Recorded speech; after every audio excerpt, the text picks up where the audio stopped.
nós vamos trabalhar a América do Sul.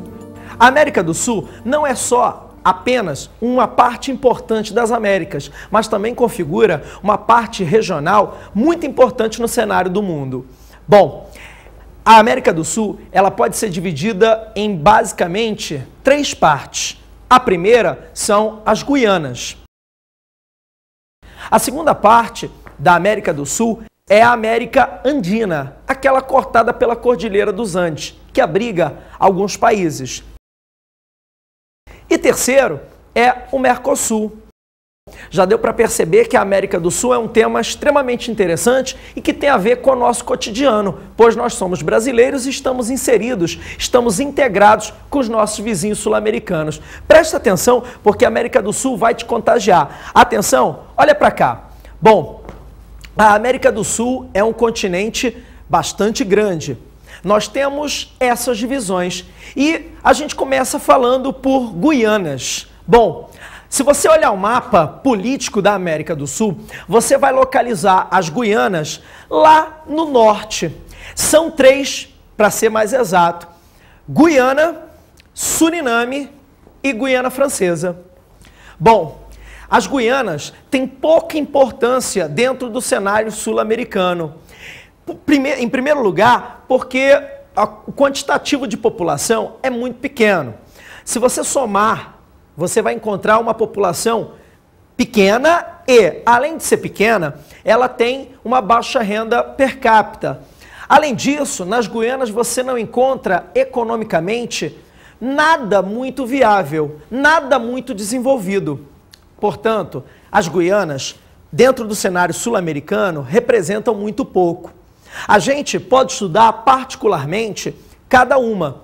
Por exemplo, a Guiana, ela se tornou independente da Inglaterra em 1966 e se destaca na produção de bauxita. Já o Suriname era uma colônia que pertencia à Holanda, se tornando independente em 1974. Também a única coisa que é viável economicamente dentro do Suriname é a exploração de bauxita. E por último, a gente tem a Guiana Francesa. Você sabia que a Guiana Francesa ainda pertence à França? Ainda pertence à França. A França utiliza a Guiana Francesa basicamente por um único motivo. Você sabe qual é? O motivo é que a Guiana Francesa fica próximo da área equatorial. Isso facilita, por exemplo, o lançamento de foguetes e satélites. É isso aí, a Agência Espacial Europeia tem uma base na Guiana Francesa. Ela representa um ponto importante de partida, de lançamento de foguetes e satélites para os europeus. Por isso, a França não abriu mão e a Guiana Francesa ainda continua dependente da sua matriz, a França. A América Andina é outra parte importante da América do Sul. Nós temos 2 características básicas. Você sabe quais são? A América Andina, ela tem como características básicas e comuns a todos os países que fazem parte, por exemplo, o Chile, a Bolívia, o Peru, o Equador, a Colômbia e a Venezuela, tem em comum o fato de terem sido colônias espanholas, colônias estas que foram de exploração. A outra característica está no próprio nome. O que todos os países andinos têm em comum? Acertou quem falou que todos eles são cortados pela Cordilheira dos Andes. Aliás, essa cordilheira, ela vai determinar um clima um pouco mais ameno nas áreas por onde passa, porque é alto. Você sabe, quanto mais alto, mais frio. Então, essas são as características comuns a todos os países andinos. São cortados pela Cordilheira dos Andes e foram colônias de exploração da Espanha, ok? Bom, e a última partezinha da América do Sul, que daqui a pouco a gente vai falar detalhadamente, é o Mercosul. O Mercosul é uma união monetária, econômica, um bloco regional criado nos anos 90. A América do Sul, ela tem como base, os climas quentes. Você encontra climas quentes no Brasil, na Colômbia, na Venezuela, um equatorial, um tropical. vegetações também associadas a esse tipo de clima, como a floresta amazônica, né? Como as florestas tropicais, a Mata Atlântica é um exemplo no Brasil, tá?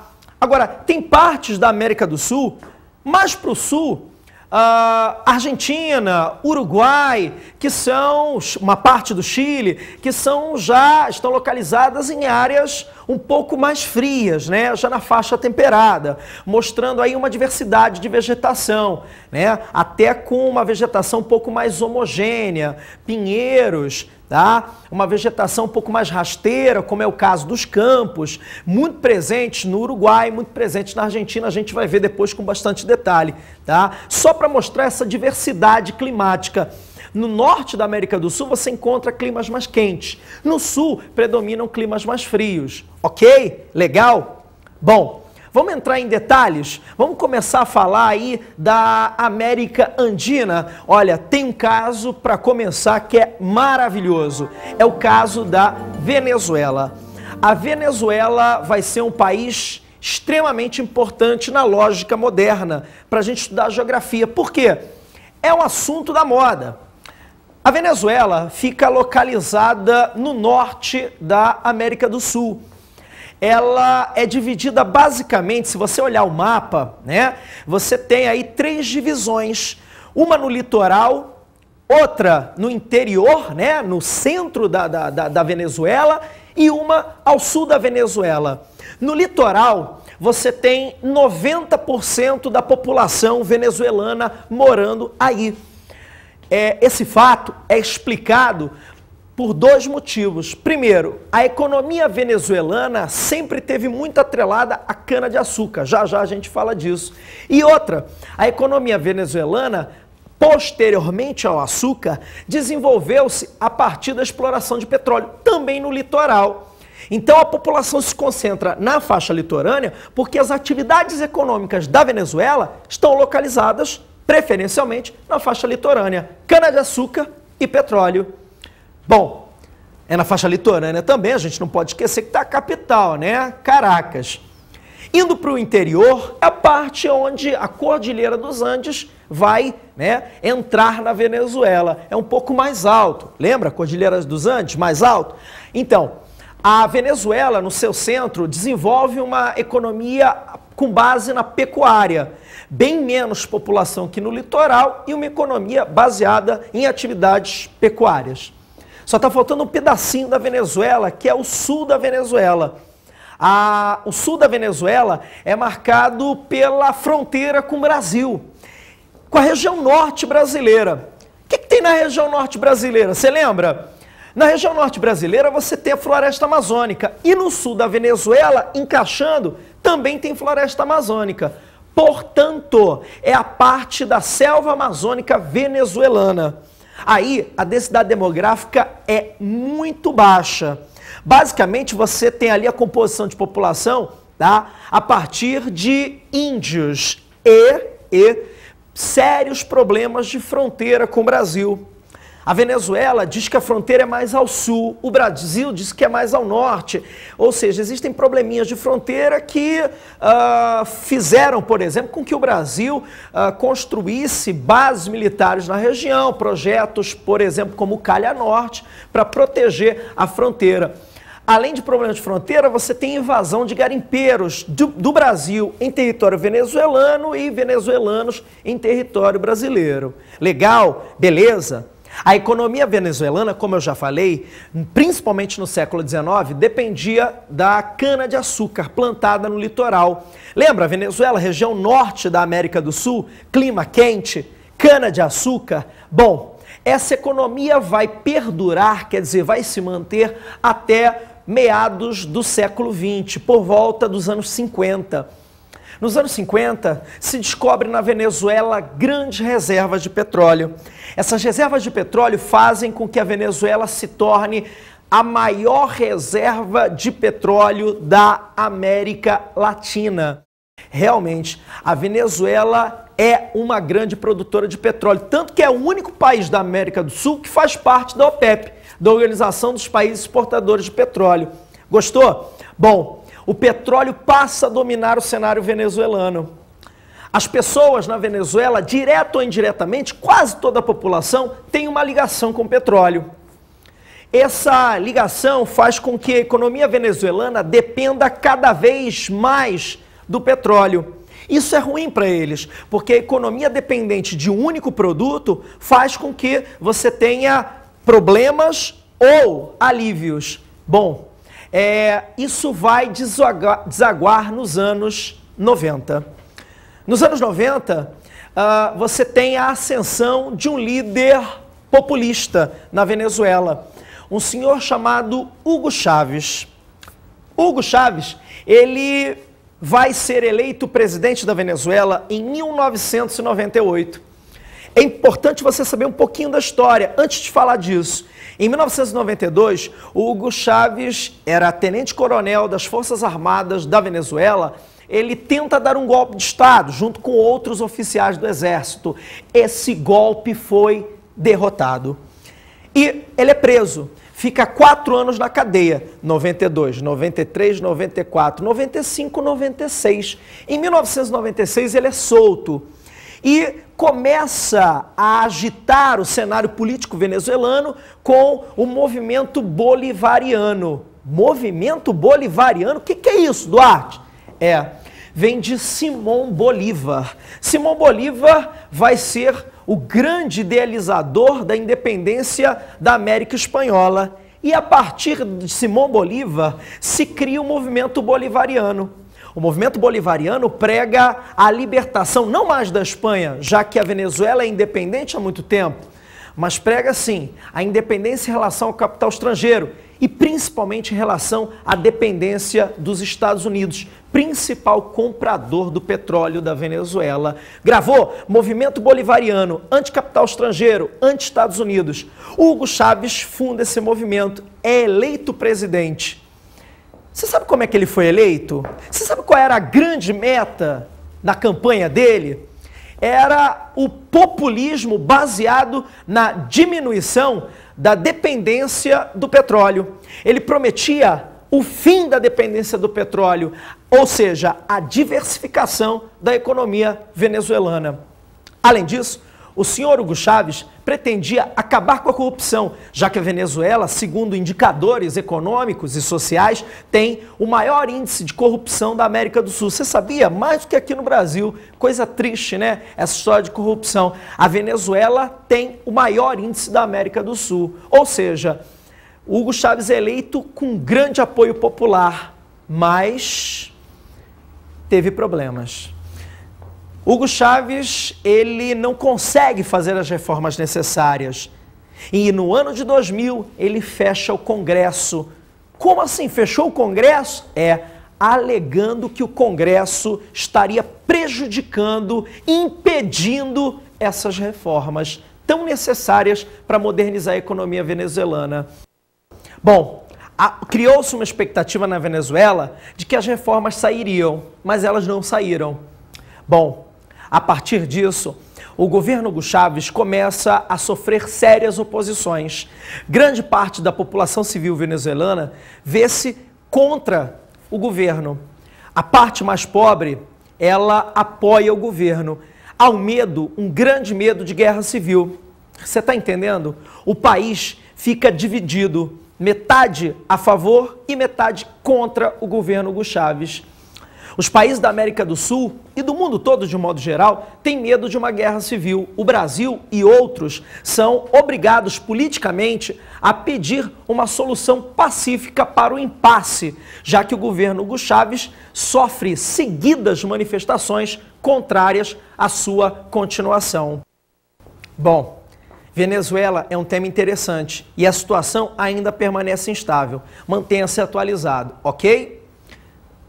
Atenção, outro caso específico da América do Sul que não pode passar despercebido é o caso da Colômbia. Bom, para falar sobre Colômbia, vamos dar uma olhadinha num imigrante colombiano que está vivendo no Brasil. Vamos ver o que ele acha do país de onde ele veio. Vem comigo. Como você analisa o seu país de origem no contexto da América do Sul? Bom, o meu país, como qualquer outro país, está em processo de evolução. É um país andino, né? Um pouco diferente a estação climática do meu país, né? A do Brasil. Só que no nível internacional é um país que, como qualquer outro país de terceiro mundo, está em processo de evolução. Quais são os pontos positivos e negativos que você vê no seu país? Os pontos positivos seria como posso falar, as culturas, culturas que nossos ancestros deixaram para nós. Uma coisa que é de bom, que tem que ser preservada e também como um patrimônio da humanidade tem que ser bastante apreciada. E como você vê sua vida de imigrante aqui no Brasil?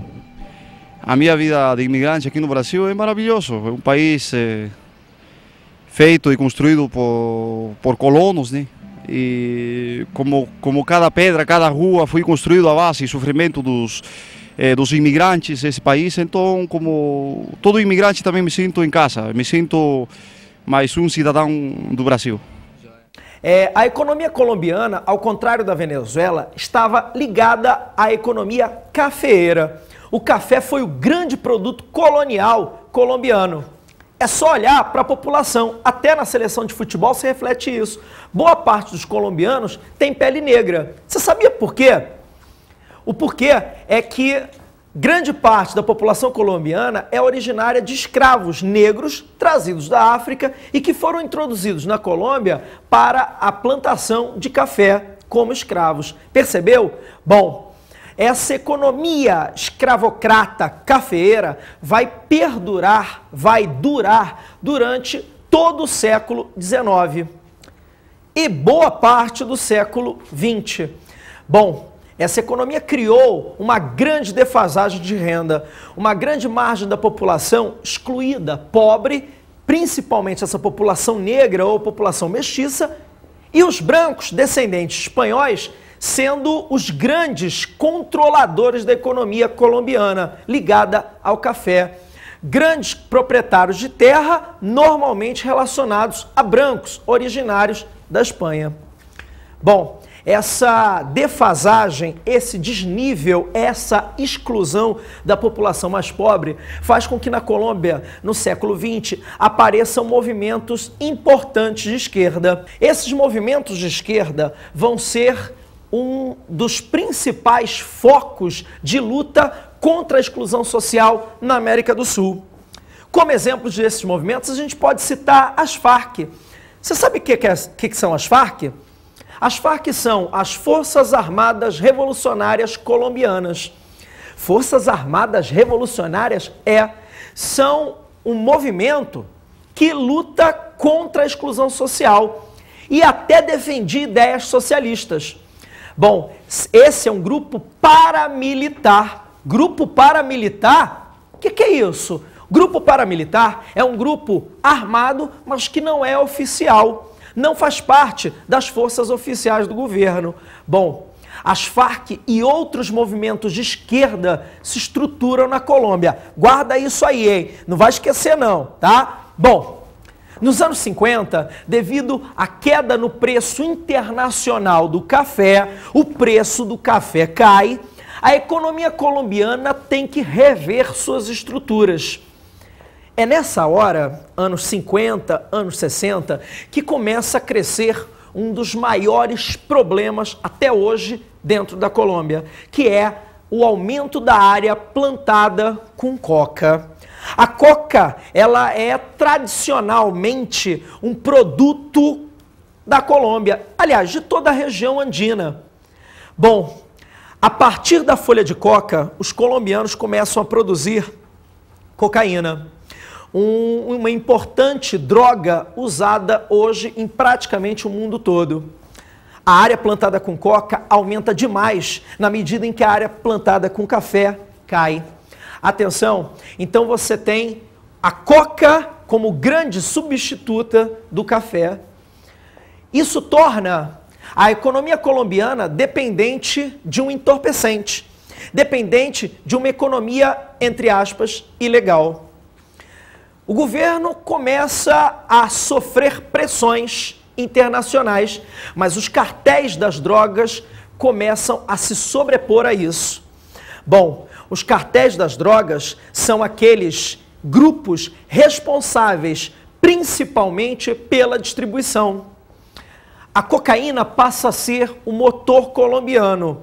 O café ainda funcionava, mas a cocaína se tornava cada vez mais forte. Anos 60, anos 70, anos 80. A economia colombiana nos anos 80, a gente pode colocar assim, ficou extremamente dependente da cocaína e dos cartéis que pegavam essa cocaína produzida pelos mais pobres. Você pode ter certeza que o cara que está plantando folha de coca não é o cara que ganha mais dinheiro, mas sim o distribuidor, o dono do cartel ou o participante desse cartel. Bom, na década de 80, esses cartéis, principalmente dois, o de Cali e o de Medellín, passam a comandar a distribuição a nível mundial da cocaína. Eles começam a corromper juízes, políticos, delegados, começam a sequestrar, a assassinar pessoas que interferiam nos negócios e, pior, começam a contaminar a população. A população começa a ter nos narcotraficantes o amparo que não tem por parte do Estado. A situação vai piorar nos anos 90, quando a Colômbia vira um caos institucional. Você sabia o que é um país em caos institucional? É aquele onde a Constituição e as regras, apesar de existirem, normalmente não são respeitadas. E a Colômbia entra nesse processo de caos institucional. Os cartéis cada vez mais poderosos e o que é pior, agora, nos anos 90, os cartéis em conjunto com aqueles grupos de esquerda paramilitares. É isso aí. Grupos paramilitares junto com cartéis. Os movimentos de esquerda deixam de ter esse cunho ideológico. Pelo menos esse cunho ideológico fica em segundo plano. E há uma associação de grupos paramilitares que almejam poder com o financiamento do narcotráfico. Atenção, essa é a realidade da Colômbia dos anos 90 para cá. Uma das provas disso é um senhor chamado Fernandinho Beiramar. Você deve ter ouvido falar dele. O maior traficante de drogas do Brasil. Ele foi preso na Colômbia pela Polícia Federal colombiana e pela Polícia Federal brasileira. Você sabe onde é que estava o Fernandinho Beiramar? Dentro de um acampamento da Farc. Dentro do acampamento de um grupo de esquerda, mostrando que há sim uma associação entre grupos de narcotraficantes e, atenção, grupos paramilitares. No ano 2000, surge o Plano Colômbia, uma tentativa idealizada pelo governo americano para resolver o problema dentro da Colômbia. Governo americano, Estados Unidos, o governo americano comandado por Bill Clinton é o principal consumidor da droga, ou seja, o principal mercado consumidor é a população dos Estados Unidos. O Plano Colômbia, ele prega alguns objetivos. O primeiro, emprestar dinheiro para o governo colombiano, para que o governo colombiano possa diminuir a área plantada com coca. O segundo objetivo do Plano Colômbia era o combate aos narcotraficantes e grupos paramilitares. O combate direto, ou seja, a política de não negociar. O terceiro objetivo é que os Estados Unidos poderiam colocar um pé próximo da área amazônica, ou seja, da área, de uma das áreas de maior concentração de biodiversidade do planeta. Percebeu? Então você tem, todo o mecanismo dentro desse Plano Colômbia para controlar a Colômbia e essa possível criação, de novos grupos ou a ramificação das redes de narcotraficantes. Ok? Legal? Só para terminar, os Estados Unidos ainda treinaram o exército colombiano na tentativa de combate a esses grupos paramilitares e aos narcotraficantes. Fica ligado, porque sempre aparece no noticiário alguma coisa relacionada à Colômbia. Legal? Vamos agora a outros países andinos. O primeiro deles é o Chile. O Chile, nos últimos 15 anos, tem apresentado as maiores taxas de crescimento industrial da América do Sul, consequências da abertura neoliberal, né, e de políticas do Estado para abrir o mercado. Legal? Bom, Equador é o nosso próximo analisado. O Equador tem uma economia ainda muito dependente das bananas, exportação de bananas. Aliás, o Equador é o maior exportador mundial de bananas e também ligada à exploração de petróleo. As reservas equatorianas são pequenas, mas como o consumo é muito pequeno, ele acaba exportando. Um outro país importante é a Bolívia. A Bolívia, ela, junto com o Peru, são os dois países que mais têm descendentes diretos dos Incas, né? Ou seja, a população indígena é muito importante. Como destaques da economia boliviana, a gente pode falar a exploração de estanho, gás natural, que aliás vem muito para o Brasil e, infelizmente, também é uma grande produtora de coca. E para terminar, os países andinos, a gente pode falar do Peru. O Peru é um país muito grande, importante também no cenário sul-americano e que se destaca principalmente por dois motivos. Primeiro, também é um grande produtor de cocaína e o segundo é que é um dos maiores produtores mundiais, né, de pescado, devido ao encontro de uma corrente quente com a corrente fria no seu litoral, formando uma zona de piscosidade. Zonas de piscosidade são locais onde se encontram uma considerável quantidade de peixes.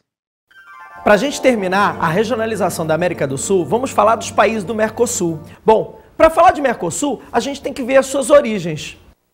O Mercosul é um bloco que nasce nos anos 90. Nos anos 60, 70 e 80, havia uma grande disputa geopolítica na América do Sul.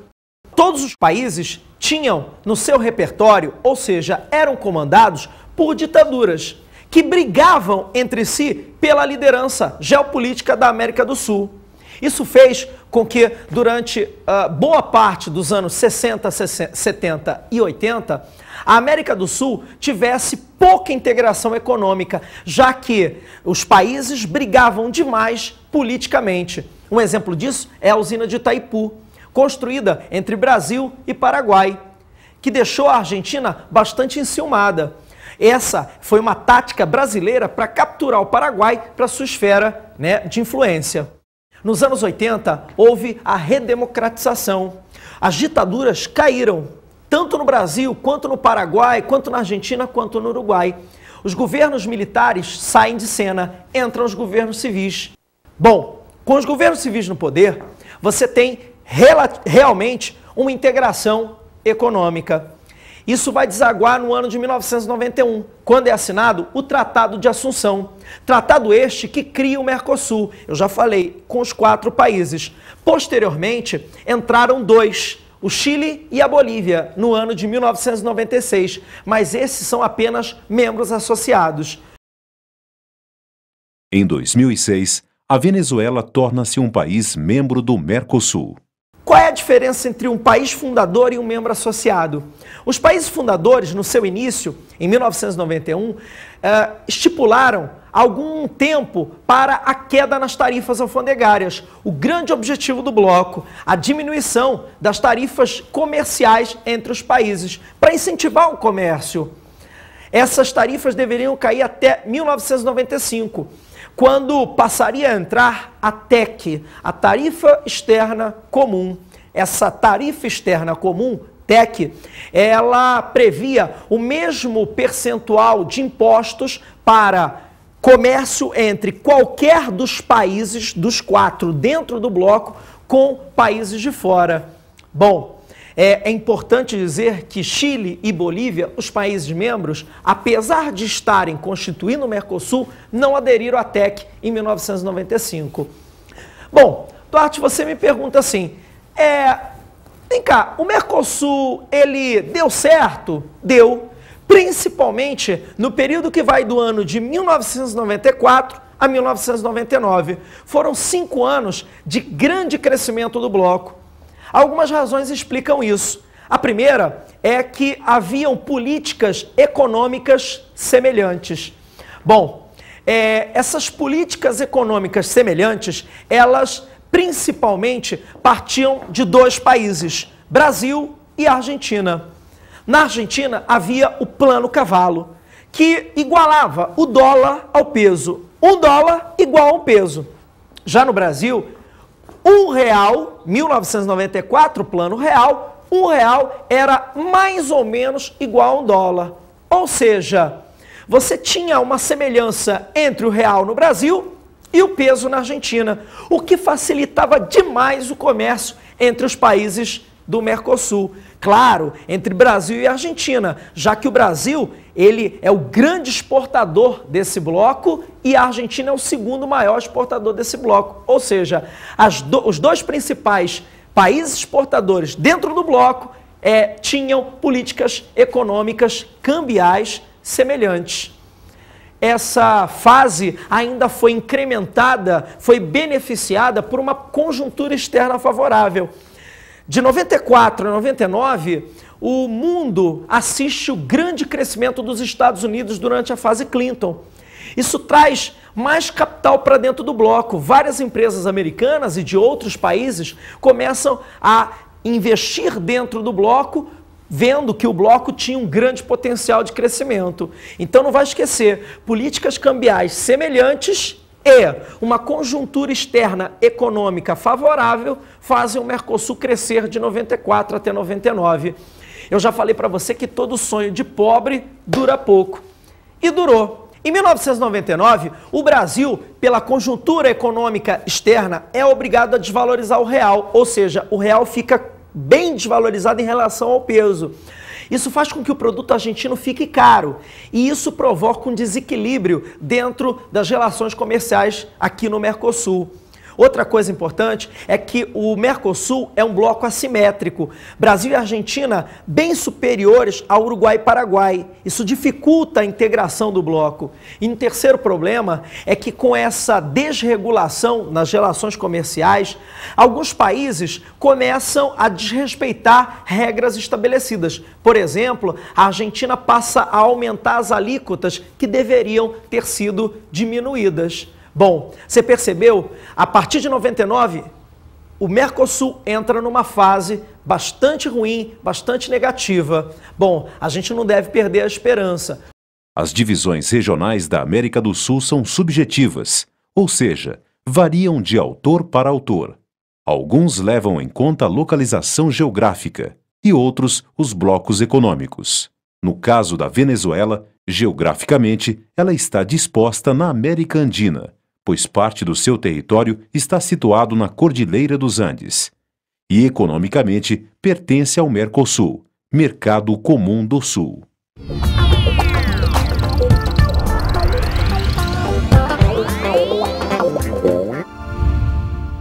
Bom, galera, como dica de estudo, é importante que você tenha em mãos um bom atlas para localizar os países e saber exatamente qual é a região de que se trata a aula.